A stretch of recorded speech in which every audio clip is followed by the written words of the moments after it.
All right, prime time. Here's the video to randomize our NFL teams for Friday night's full-size helmet number 1. And this is the Ultimate Autographs one.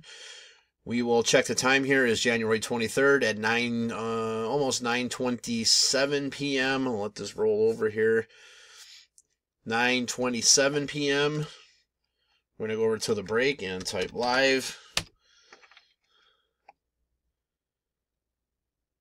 And we have January 23rd at 9:27 p.m. Here is our 32 NFL teams. We're going to randomize the teams and match it to our entry list, and that will determine who gets what teams for the break on Friday. So we need a dice roll of 5 or higher. There's 7. All right, 7 times. Here we go. Good luck. 1, 2, 3, 4, 5, 6, and 7. There we go. Ooh, one more. Come on, there we go. All right, so we'll get this list posted. You guys can trade teams if you like until Friday night. Other than that, we'll see you Friday.